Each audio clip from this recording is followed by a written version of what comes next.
Everyone, welcome back to my YouTube channel.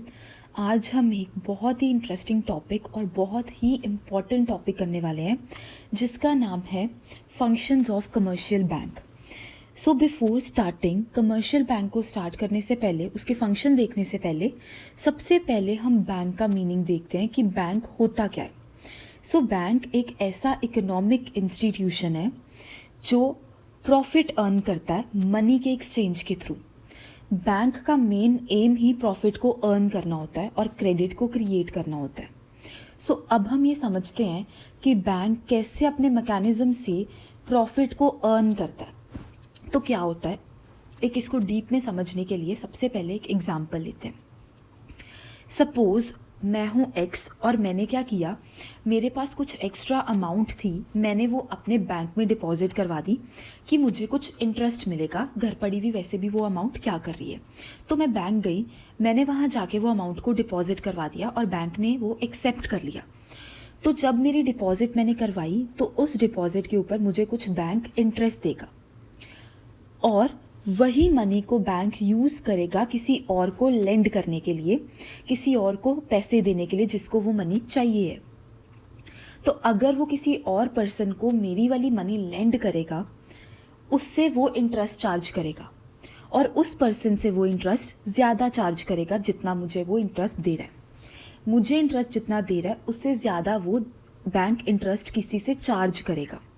So interest जो loan पे मिलता है, जो बैंक ने किसी को लोन दिया उसके ऊपर जो उसने इंटरेस्ट कमाया वो ज़्यादा होता है जितना वो डिपॉजिट पे इंटरेस्ट पे करता है अपने कस्टमर्स को। सो बैंक का प्रॉफिट क्या होता है, जितना वो इंटरेस्ट ले रहा है लोन्स पे उसमें से माइनस कर देता है वो अपना इंटरेस्ट जो वो डिपॉजिट्स पे दे रहा है। So interest on loans minus interest on deposits, यही बैंक का प्रॉफिट होता है।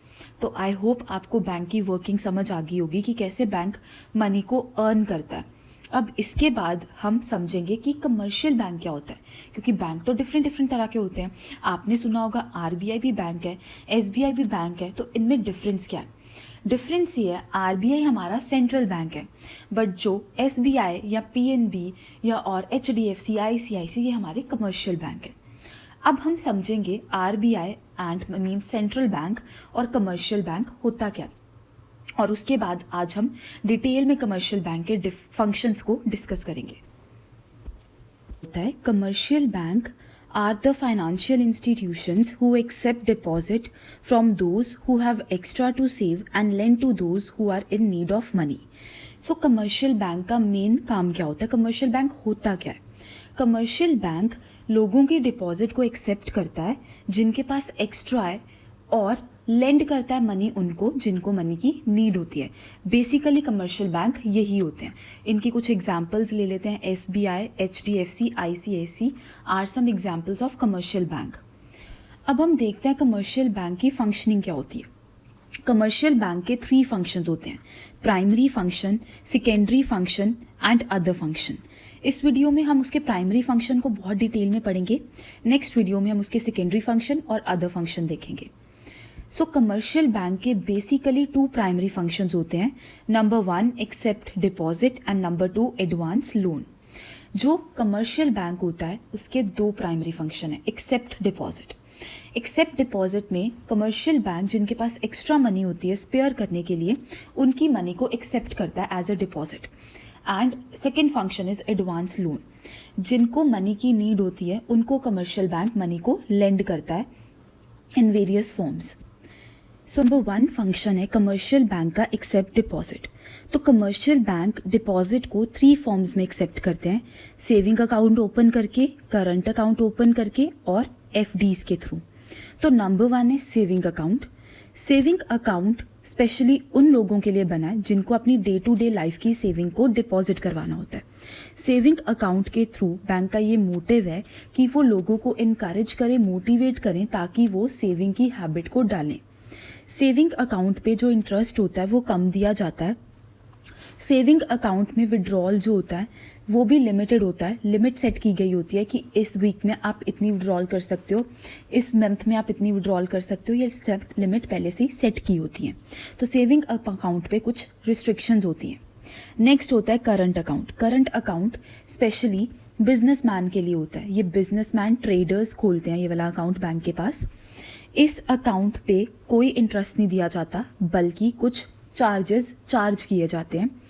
इस पे कोई लिमिट नहीं है ट्रांजैक्शन की, जितनी मर्जी ट्रांजैक्शन हो सकती हैं, कोई रिस्ट्रिक्शन नहीं होती ट्रांजैक्शन के लिए, क्योंकि ये स्पेसिफिकली बिजनेसमैन और ट्रेडर्स के लिए अकाउंट बना हुआ है, तो उसमें ट्रांजैक्शंस काफ़ी की जाती है। इसमें जो मनी का विड्रॉल सिस्टम है वो सिर्फ और सिर्फ चेक के थ्रू विड्रॉ करवा सकते हैं, और कोई मोड के थ्रू यहाँ पे विड्रॉ नहीं करवा सकते। नेक्स्ट आता है हमारा एफडी। एफडी एक फॉर्म ऑफ अकाउंट है। जब किसी पर्सन को एक फिक्स्ड पीरियड के लिए अपनी मनी को सेव करके रखना हो, और साथ में उसको इस मोटिव से सेव करना हो कि उसको इस पीरियड के बाद थोड़ा इंटरेस्ट भी ज़्यादा मिले और उसकी इनकम जनरेट हो, तो एफडी उसके लिए बिल्कुल सही ऑप्शन है। एफडी में क्या होता है, ये एक नेम से ही क्लियर है, फिक्स्ड डिपॉजिट। फिक्स्ड डिपॉजिट होती है, दैट मीन्स जितने भी ईयर के लिए आप करवाना चाहते हो, बट जितने ईयर के लिए आप बैंक के पास अपनी एफडी करवाओगे उससे पहले आप उसको विड्रॉ नहीं करवा सकते।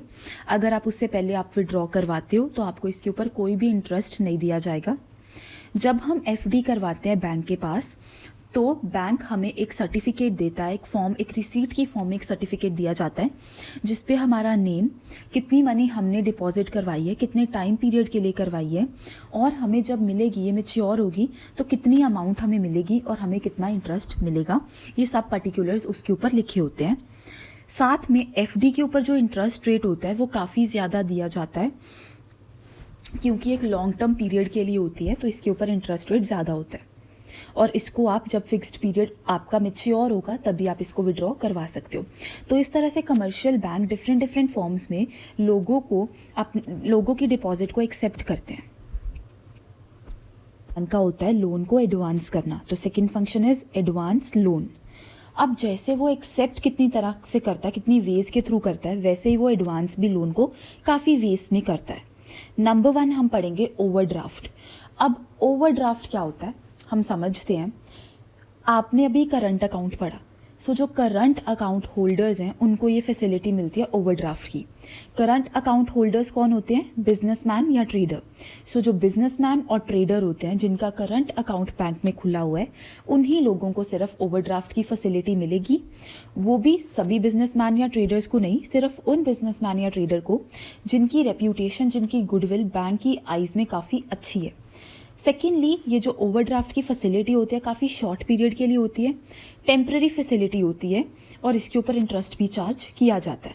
अब ओवरड्राफ्ट होता क्या है, सपोज आप एक बिजनेसमैन हो और आपके अभी करंट अकाउंट में ओनली 1 लाख रुपीज़ पड़ा है, बट सडनली आपको 1,50,000 की नीड पड़ी।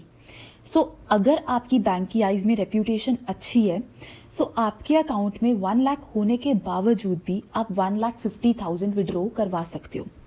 इसी फैसिलिटी को बोलते हैं overdraft. When you withdraw money from your bank account more than it is present in your account, this facility is known as overdraft. मतलब अगर आपके अकाउंट में जितने पैसे पड़े हैं आप उससे ज़्यादा विड्रॉ करवा रहे हो, उस फैसिलिटी को हम बोलेंगे ओवर विड्रॉ करवाना, मीन्स ओवर ड्राफ्ट करना। सो कहते हैं ये फैसिलिटी सिर्फ और सिर्फ गुड रेप्यूटेशन वाले बिजनेसमैन, करंट अकाउंट होल्डर्स को ही मिलती है। नेक्स्ट आता है लोन। अब लोन क्या होता है, लोन 2 तरह के होते हैं, एक सिक्योर्ड लोन होता है और एक अनसिक्योर्ड लोन होता है।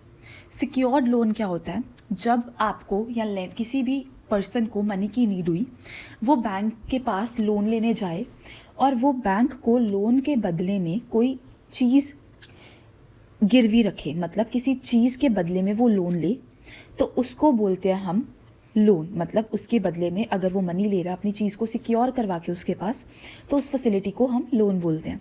अब लोन के केस में क्या होता है, बैंक जितने अमाउंट का कस्टमर ने लोन लिया होता है उस अमाउंट को कस्टमर के अकाउंट में डाल देती है और लोन अकाउंट में डालती है, और जितना कस्टमर विड्रॉ करवाना चाहता है वो करवा सकता है, बट इंटरेस्ट उसको फुल अमाउंट पे ही पड़ेगा जितना उसने लोन लिया है। नेक्स्ट फैसिलिटी आती है कैश क्रेडिट की। अब कैश क्रेडिट क्या होता है, कैश क्रेडिट भी एक लोन की फॉर्म है, बट इस केस में क्या होता है, सपोज किसी पर्सन को मनी की नीड है, सो वो बैंक से जब लोन करवा रहा है, बैंक उसके अकाउंट में, उसके लोन अकाउंट में मनी ट्रांसफर कर रही है जितने का उसने अवेल किया लोन।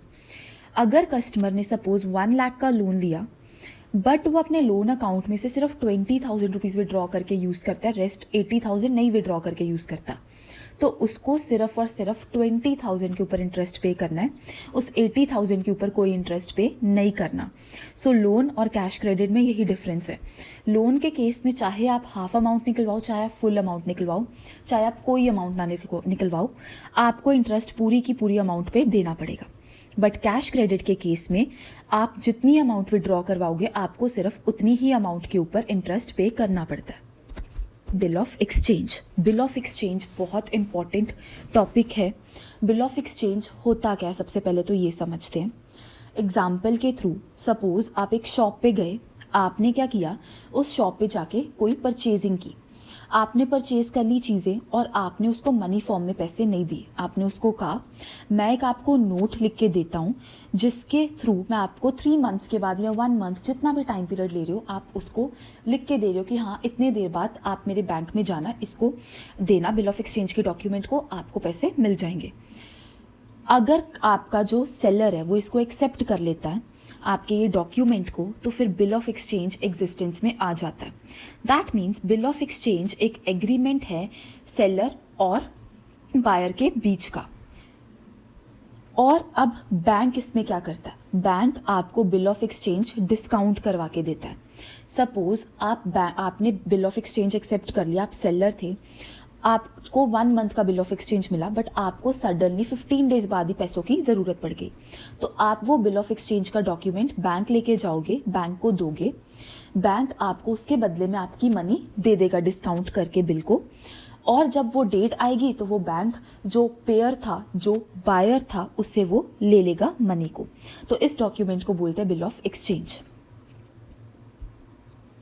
आई होप आपको ये वीडियो अच्छी तरह से समझ आया होगा। अगर आपको ये वीडियो अच्छा लगा, please like, subscribe, share and comment. ऐसी और अच्छी अच्छी वीडियोस देखने के लिए जितना हो सकता उतना ज़्यादा सब्सक्राइब करिए और लाइक करिए, जिससे हमें भी मोटिवेशन आए, हम ऐसी और वीडियोस लेके